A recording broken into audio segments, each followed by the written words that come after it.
Sebelah sifat kita akan masuk ke sudut rangkap. Perhatikan sudut rangkap ini tidak hanya terkait dengan topik trigonometri secara khusus seperti yang kita pelajari pada kelas 11 ini, tapi ini terkait dengan nanti ketika kita belajar ke topik lain seperti turunan dan integral.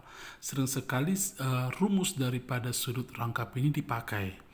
Nah, jadi kamu harus hafal dan kesamaan pada sudut rangkap ini harus benar-benar kamu ingat nanti. Jadi, ketika kamu disebut pernah belajar trigonometri, maka sudut rangkap ini dianggap harus kamu tahu. Sama seperti rumus Pitagoras, semua orang yang pernah belajar matematika pasti tahu rumus Pitagoras. Baik, sudut rangkap yang pertama yang akan kita pelajari adalah sinus 2A. Oke. Sinus 2A ini disebut sudut rangkap 2A. Oke, sinus 2A adalah rumus dari 2A ini kan A tambah A. Oke, berarti kita pakai rumus sin A tambah B waktu pertemuan-pertemuan sebelumnya.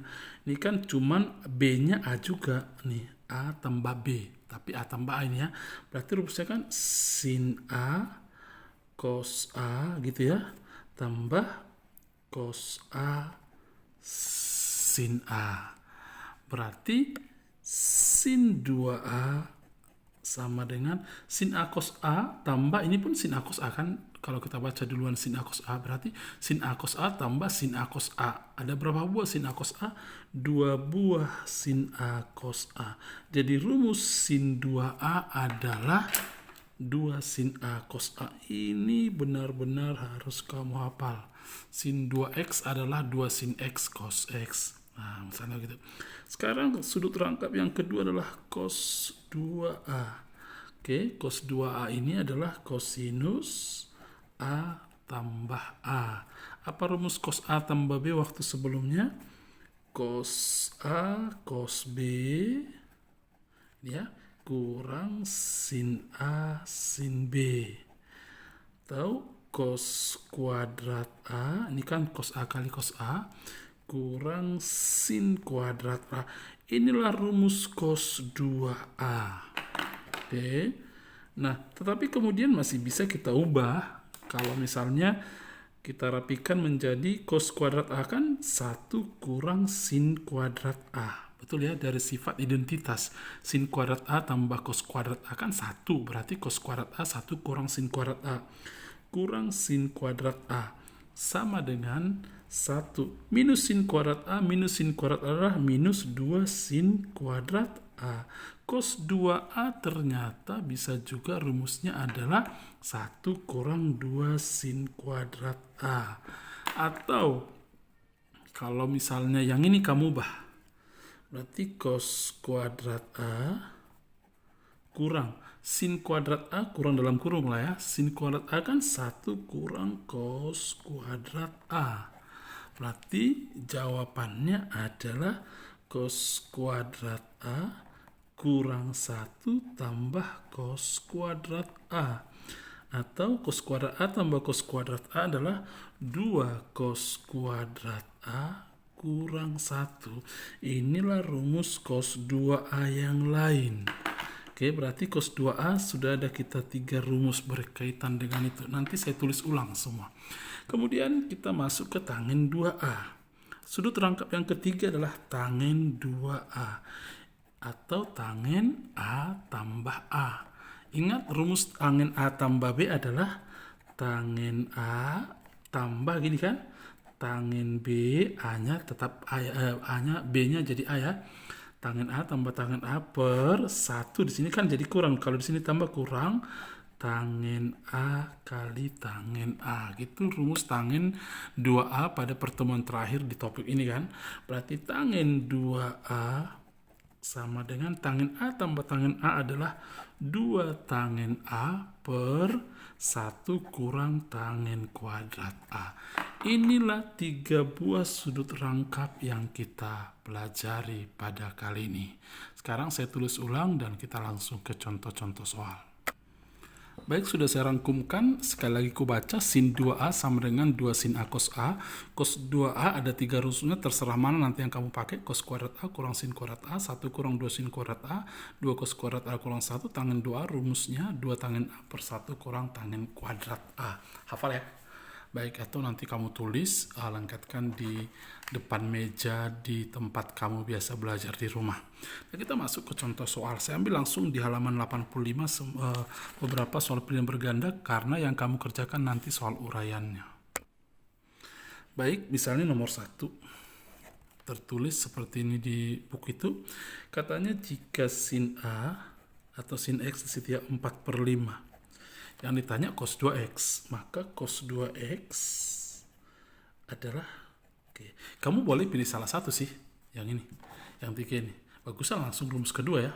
Oke, berarti cos 2x sama dengan 1 kurang 2 sin kuadrat x, sama dengan 1 kurang 2 sin x kan 4/5, berarti 4/5 pangkat 2. Tinggal merapikan, 1 kurang 2 kali 4 pangkat 2 kan 16 per 5 pangkat 2 kan 25. Sama dengan 1 kurang 2 kali 16, 32 per 25. Tinggal kali silang, 25 kurang 32. Berarti minus 7. Minus 7 per 25. Oke, contoh kedua. Jika tangen X sama dengan 5 per 12, tentukan cos 2X. Oke, kalau kita pakai Pitagorasnya ini kan seperti ini. Ini siku-siku, ini X-nya. Tangen kan depan per samping. 5 per 12 gitu kan. 5, 12 kan begitu kan. Sisi miringnya 5, 12, 13 pakai triple Pitagoras. Kalau tidak mengerti kamu pakai Pitagoras, kenapa diperoleh 13 nanti. Nah, kemudian dari sini kan bisa kita dapat sinus X sama dengan 5 per 13. Kita nggak lancip ya. Kemudian cos X sama dengan 12 per 13, samping per miring. Yang ditanya cos 2X. Cos 2X, boleh kamu pakai rumus yang manapun. Oke, boleh kamu pakai yang pertama cos kuadrat X kurang sin kuadrat X, boleh, biar kepake dua-duanya. Tidak pun boleh, salah satunya pun boleh.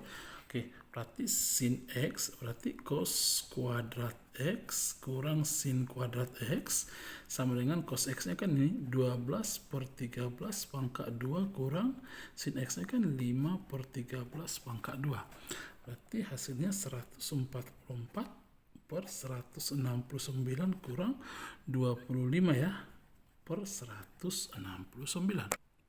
144 kurang 25 minus 119 ya, per 169 ya. Masuk contoh berikutnya. Nah, contoh ketiga ini adalah nomor 7 pada halaman 86. Kita mengubah sin 2x per 1 tambah cos 2x menurut pilihan bergandanya. Nanti kamu lihat pilihan bergandanya ada sampai A sampai E ya. Baik, kita ubah dulu sebentar yang di atas. Sinus 2x kan, maaf, 2 sin x cos x begitu ya, per, nah, 1 tambah cos 2x ini kan ada 3 rumusnya. Kamu pilih salah satunya. Saya lebih suka memilih ini. 2 cos kuadrat X kurang 1. Tujuannya apa? Karena saya sudah memandang di sini ada angka 1.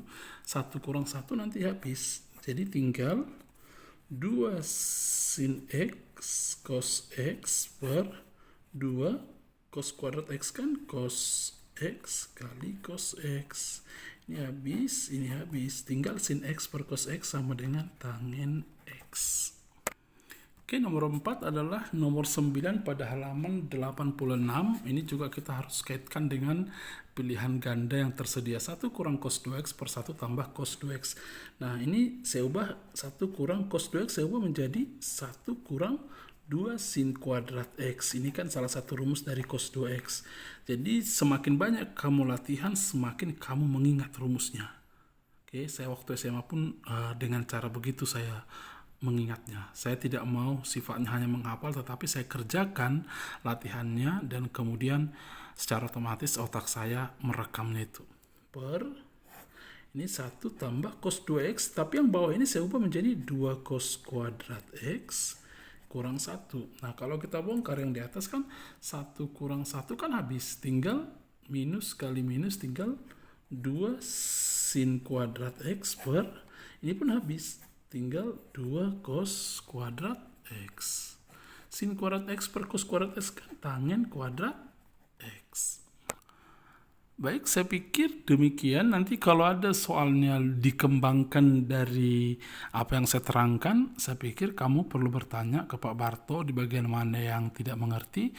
Tapi saya pikir dengan apa yang saya terangkan barusan, sekelasnya kelas IPA di metode 5 mestinya sudah paham, dan kemudian tinggal nanti kita diskusikan mana yang kamu kurang mengerti. Baik, selamat belajar.